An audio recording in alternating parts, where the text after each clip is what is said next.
Assalamualaikum warahmatullahi wabarakatuh. Alhamdulillahirabbil alamin wa bihi nasta'inu ala umurid dunya waddin. Wassalatu wassalamu ala asrofil anbiya'i wal mursalin sayyidina Muhammadi wa ala alihi wa sahbihi ajmain, amma ba'du. Yang pertama-tama yang saya hormati Bapak Dr. Hendra Rustanto MPD selaku dosen pengampu mata kuliah Manajemen Sumber Daya Manusia. Di sini kami kelompok 7 akan mempresentasikan materi mengenai penilaian prestasi kinerja karyawan. Yang diantaranya saya sendiri, Fikratul Ainiyah, rekan saya Muhammad Aidil Rafi, dan Muhammad Fatul Isani. Langsung saja kepada sub pembahasan. Ini ada rumusan masalah. Kita mengambil 6 rumusan masalah. Yang pertama ada pengertian penilaian prestasi karyawan. Yang kedua ada tujuan dan kegunaan penilaian prestasi karyawan. Yang ketiga dasar penilaian dan unsur-unsur penilaian karyawan. Yang keempat ada metode penilaian prestasi karyawan.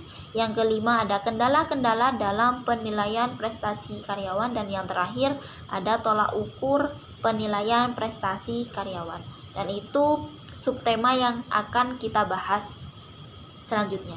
Dan lanjut saja kepada materi yang pertama mengenai pengertian penilaian prestasi karyawan yang akan dijelaskan oleh rekan saya yaitu Muhammad Aidil Rafi. Baik, terima kasih atas waktunya. Langsung saja kita akan membahas mengenai pengertian penilaian prestasi karyawan.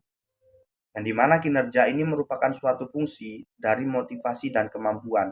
Kinerja merupakan perilaku nyata yang ditampilkan setiap orang sebagai prestasi kerja yang dihasilkan oleh karyawan sesuai dengan perannya dalam suatu perusahaan.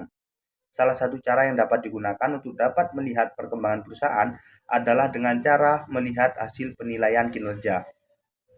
Sasaran yang menjadi objek penelitian kerja ini adalah kecakapan, kemampuan dari karyawan dalam melaksanakan suatu pekerjaan atau tugas yang dievaluasi dengan menggunakan tolak ukur tertentu secara objektif dan dilakukan secara berkala. Jadi penilaian prestasi karyawan ini sangat penting dalam suatu perusahaan karena di mana perkembangan dari suatu perusahaan tersebut juga berpengaruh terhadap bagaimana sistem penilaian dari SDM di suatu perusahaan tersebut. Semakin bagus SDM yang berada di suatu perusahaan, maka akan semakin bagus pula perusahaan yang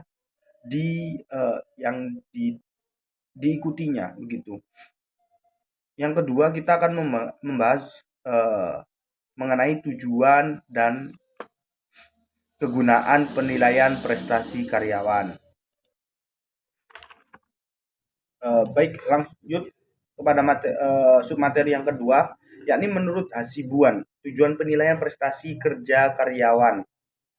Yang pertama, sebagai dasar dalam pengambilan keputusan. Yang kedua, untuk mengukur prestasi karyawan. Yang ketiga, sebagai dasar untuk mengevaluasi efektivitas seluruh kegiatan di dalam perusahaan ataupun organisasi. Yang keempat, sebagai dasar untuk mengevaluasi program latihan dan keefektifan jadwal kerja, metode kerja, struktur organisasi, gaya pengawasan, kondisi kerja. Yang kelima, sebagai indikator untuk menentukan kebutuhan akan latihan bagi karyawan yang berada di dalam suatu organisasi maupun perusahaan. Yang keenam, sebagai alat untuk meningkatkan motivasi kerja karyawan sehingga dicapai tujuan untuk mendapatkan performance atau kerja yang lebih baik. Yang ketujuh, sebagai alat untuk mendorong atau membiasakan pada atasan untuk mengobservasi perilaku dari karyawan supaya diketahui minat dan kebutuhan bawahannya. Yang kedelapan, sebagai alat untuk bisa melihat kekurangan atau kelemahan di masa lampau dan meningkatkan kemampuan karyawan selanjutnya atau di masa depannya.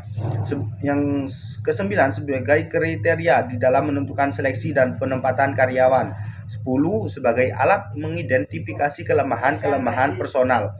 Yang 11, kendala-kendala dalam penilaian prestasi karyawan sebagai alat untuk memperbaiki atau mengembangkan kecakapan karyawan. Yang terakhir, yakni sebagai dasar untuk memperbaiki dan pengembangan uraian pekerjaan. Jadi penilaian prestasi karyawan ini sangat penting karena bisa digunakan untuk suatu perusahaan atau organisasi agar bawahan ini bisa lebih berkembang sesuai dengan kebutuhan-kebutuhan SDM yang berada di suatu perusahaan. Dan untuk atasannya ini sangat-sangat penting karena bisa tahu apa saja kebutuhan-kebutuhan yang diperlukan oleh SDM ataupun karyawan-karyawannya. Mungkin begitu, bisa dilanjut untuk teman-teman lainnya. Yang selanjutnya materi yang keempat yaitu mengenai metode penilaian prestasi karyawan. Nah, jadi evaluasi dikerjakan melalui metode penilaian kinerja karyawan.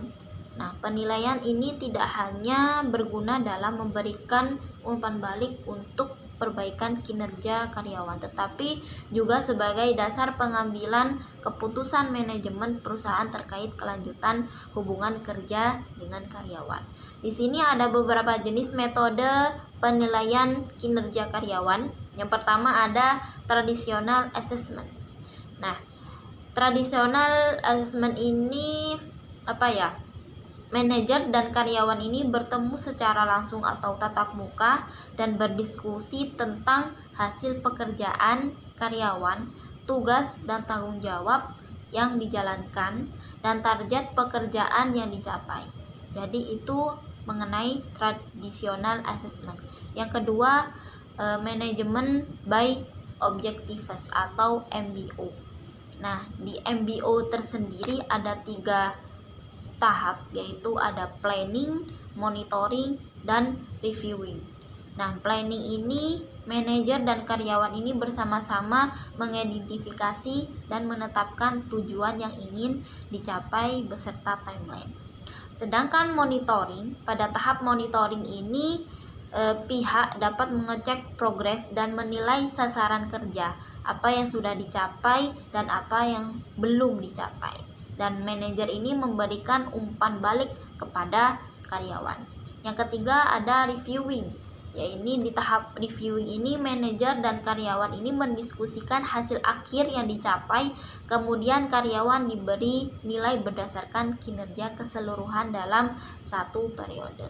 Itu yang disebut mengenai MBO atau Management by Objectives. Yang ketiga ada 360 degree feedback.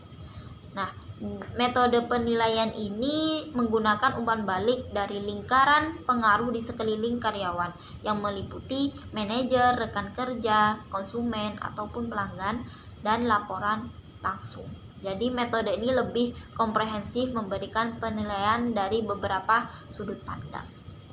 Nah, yang selanjutnya ada assessment center method atau metode pusat penilaian yang bagaimana orang lain ini mengamati dan menilai karyawan dan pengaruhnya bagi kinerja karyawan itu seperti apa. Penilaian ini dilakukan dengan metode partisipasi dalam simulasi sosial, diskusi informal, latihan pencarian fakta, pengambilan keputusan, dan permainan peran. Nah, itu yang disebut mengenai assessment center method. Yang selanjutnya mengenai behaviorally accord rating scale. Nah, atau bisa disebut dengan BARS. Metode penilaian kinerja ini dapat mengukur pekerjaan secara kualitatif dan kuantitatif. BARS ini membandingkan kinerja karyawan dengan contoh perilaku spesifik yang diberikan ranting angka. Standar perilaku tersebut ini menjadi dasar penilaian kinerja yang disebutkan dalam BARS tadi, yaitu membandingkan kinerja karyawan dengan contoh perilaku spesifik yang diberikan ranting oleh angka. Yang selanjutnya psychological appraisal. Nah, penilaian psikologis ini lebih banyak digunakan untuk mengidentifikasi potensi tersebut. Nah, metode ini digunakan untuk menganalisis beberapa komponen utama, yaitu keterampilan interpersonal, kemampuan kognitif, kemampuan intelektual, kepemimpinan, karakter kepribadian, kecerdasan emosional, dan keterampilan terkait. Nah, ini yang disebut dengan psikologis appraisal. Nah, yang selanjutnya ada Human Resource Accounting Method. Metode ini menilai kinerja karyawan melalui manfaat moneter yang dihasilkan untuk organisasi. Penilaian ini dilakukan dengan cara membandingkan biaya mempertahankan karyawan atau biaya perusahaan dan kontribusi karyawan, atau bisa disebut dengan nilai moneter yang diperoleh oleh suatu perusahaan.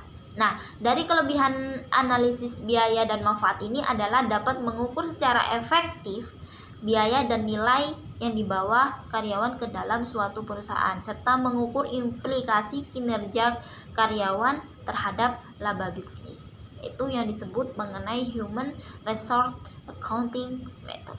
Itu yang dapat saya sampaikan mengenai metode penilaian prestasi karyawan. Di sini saya akan menjelaskan materi yang ketiga, yakni dasar penilaian dan unsur-unsur penilaian karyawan.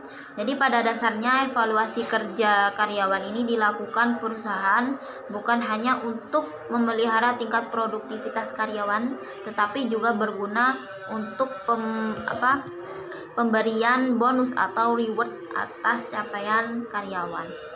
Nah, jadi setiap perusahaan ini memiliki indikator penilaian yang berbeda-beda dengan menggunakan yang disesuaikan oleh kebutuhan perusahaan dan jenis industri. Nah, di sini ada beberapa penilaian yang digunakan dalam evaluasi kerja karyawan. Yang pertama yaitu tanggung jawab. Jadi indikator ini mengukur pemenuhan tanggung jawab dari peran yang dijalankan karyawan, mana yang sudah memenuhi harapan dan mana yang belum. Yang kedua mengenai ketepatan waktu. Nah, indikator ketepatan waktu ini paling banyak dipakai perusahaan yang memiliki jenis pekerjaan dengan deadline atau tenggang waktu yang sangat ketat yang tak bisa dilanggar. Nah, jadi ketepatan waktu ini juga menunjukkan efisiensi kandidat dalam bekerja. Yang ketiga ada kualitas pekerjaan. Nah, kualitas pekerjaan ini adalah indikator paling penting dan yang digunakan oleh perusahaan dalam menilai hasil kerja oleh karyawan.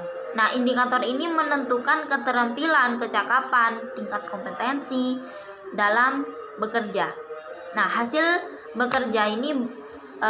pekerjaan berkualitas berarti memenuhi standar mutu yang ditetapkan dan mengurangi komplain dari pelanggan. Yang keempat, yaitu kuantitas hasil. Nah, hasil pekerjaan ini juga menjadi ukuran dengan memenuhi target dalam satuan waktu, misalnya target harian, mingguan, bulanan, atau tahunan. Nah, jadi dari kuantitas hasil ini target dikonversi dalam ukuran kuantitas. Misalnya target sales ini menjual sekian barang dalam 1 bulan, sekian barang dalam 1 minggu. Jadi kita itu sebagai atasan harus memberikan target kepada karyawan ini, atau karyawan harus memenuhi target hasil yang sudah ditetapkan oleh perusahaan. Yang kelima yaitu presensi atau kehadiran. Nah, dari tingkat kehadiran ini ada unsur-unsur penilaian kinerja karyawan. Yang pertama ada prestasi, kedua ada kedisiplinan, ketiga ada kreativitas, selanjutnya bekerja sama, kecakapan, dan yang terakhir ada tanggung jawab. Nah, prestasi penilaian hasil kerja baik kualitas maupun kuantitas yang dapat dihasilkan oleh karyawan. Sedangkan kedisiplinan, penilaian kedisiplinan ini dalam mematuhi peraturan-peraturan yang ada, melakukan pekerjaan suatu dengan instruksi yang diberikan kepada pekerja. Yang selanjutnya ada kreativitas. Penilaian kemampuan karyawan dalam mengembangkan kreativitas untuk menyelesaikan pekerjaan sehingga dapat bekerja lebih berdaya guna dan hasil yang berguna. Bekerja sama. Nah, jadi bekerja sama ini penilaian kesederhanaan karyawan berpartisipasi dan bekerja dengan karyawan lain secara vertikal maupun horizontal, di dalam maupun di luar, sehingga hasil pekerjaan ini menjadi lebih baik. Dan yang selanjutnya ada kecakapan. Penilaian dalam menyatukan dan melakukan atau meluluskan bermacam-macam elemen yang terlibat dalam menyusun kebijakan dan dalam situasi manajemen, yaitu itu yang menjadi yang disebutkan oleh itu kecakapan.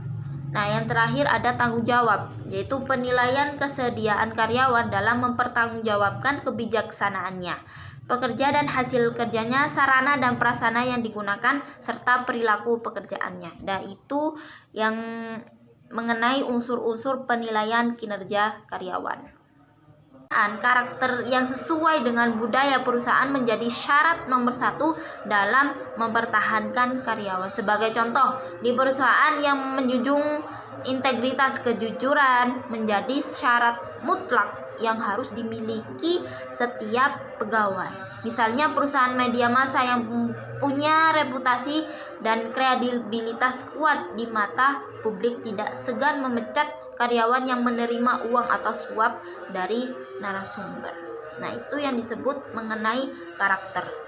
Tingkat kehadiran ini dapat menggambarkan apakah karyawan tersebut itu disiplin ataupun tidak. Jadi presensi ini juga menunjukkan kepatuhan karyawan pada peraturan yang ada di perusahaan mengenai waktu kerja dan kesadaran terhadap kewajiban sebagai pekerja. Yang keenam ada kerjasama tim. Nah, jadi indikator dalam bekerja sama dengan tim ini, apakah karyawan ini menjalankan tugasnya dalam suatu tim atau bersama-sama. Jadi mereka ini berkomunikasi dengan atasan, menerima perintah dan menjalankannya, serta berkolaborasi dengan rekan kerja. Nah, dari beberapa kerja bersama tim ini kita bisa mengetahui apakah kalau semisal kita mempunyai dalam peranan untuk pekerja yang sifatnya individual tetapi gagal dalam pekerjaan, menuntut teamwork, misalnya sulit beradaptasi dengan orang lain, bisa temannya yang bisa menghandle atau memberikan penjelasan terhadap pelanggan jika orang tersebut ini tidak bisa menjelaskan atau masih terbata-bata dalam menjelaskan produk ini dan itu. Nah, yang ketujuh ada inisiatif. Jadi banyak perusahaan yang menganggap inisiatif karyawan ini sebagai hal positif dalam penilaian kinerja. Misalnya inisiatif pemecahan masalah yang inisiatif meredam konflik dalam tim, dan inisiatif untuk melakukan hal-hal baru yang memberikan hasil yang nyata. Nah, jadi karyawan ini mempunyai inisiatif biasanya merupakan pekerjaan mandiri yang dapat menjalankan perannya tanpa perlu banyak supervisi dari atasan. Yang kedelapan ada kepemimpinan. Jadi kepemimpinan ini merupakan keterampilan sosial yang juga menjadi indikator penilaian kinerja bagi karyawan yang memiliki anggota tim atau bawahan seperti manajer atau supervisor. Nah, yang kesembilan ada perilaku. Jadi aspek perilaku ini juga memiliki indikator penilaian kinerja yang cukup penting bagi banyak perusahaan. Bahkan seringkali indikator ini menjadi yang paling dominan melebihi hasil pekerjaan, terutama untuk karyawan dalam masa percobaan dan kontrak. Ini yang disebut dengan perilaku. Yang ke-10 ada karakter. Karakter ini juga menjadi kriteria penilaian kinerja karyawan yang tak bisa diabaikan bagi beberapa. Baik, saya akan melanjutkan kendala-kendala dalam penilaian prestasi karyawan. Kesalahan-kesalahan dalam penilaian kinerja yang lazim ditemui adalah seperti yang akan diuraikan menurut Samsudin 2006 sebagai berikut. 1. Lineage, centeredness, central tendency, halo effect, bias Panelia, resensi, pengaruh organisasi, standar evaluasi. Baik, yang nomor 1, lineage dalam kurung bias kemurahan hati. Penyelia yang tidak berpengalaman atau yang buruk mungkin memutuskan cara yang paling mudah untuk menilai kinerja. yaitu dengan memberikan nilai-nilai evaluasi yang tinggi kepada setiap orang. Itu yang nomor 1. Yang nomor 2, strictness dalam kurung bias keketatan. Masalah keketatan merupakan kebalikan dari masalah kemurahan hati. Yang ketiga, central tendency. Penyelia mungkin merasa sulit dan tidak nyaman untuk mengevaluasi beberapa karyawan dan menilai sebagai karyawan yang lebih tinggi atau lebih rendah daripada yang lainnya meskipun kinerja mereka memperlihatkan perbedaan yang nyata. Masalah tendensi mencuat ketika penyelesaian mengevaluasi setiap orang secara rata-rata. Yang keempat, halo effect. Halo effect muncul ketika seseorang penyelia memberikan satu aspek tertentu dari kinerja karyawan mempengaruhi aspek lainnya yang sedang dievaluasi. Oke, yang nomor 5, bias penyelia. Kesalahan paling lazim yang ada dalam setiap metode penilaian adalah kesadaran atau ketidaksadaran bias kepenyelian.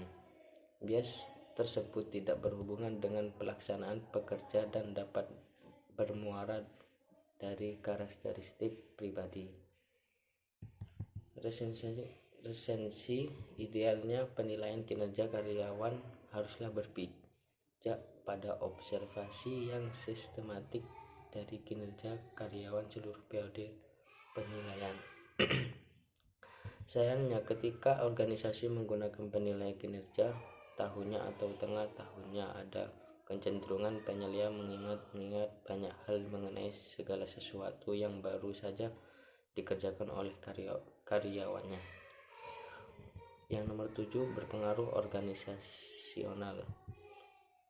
Pada intinya penilaian cenderung penghitungan kegunaan akhir data penilaian pada saat menilai bawahannya mereka. Yang nomor 8, masalah standar evaluasi muncul karena perbedaan konseptual dalam makna kata-kata yang dipakai untuk mengevaluasi karyawan.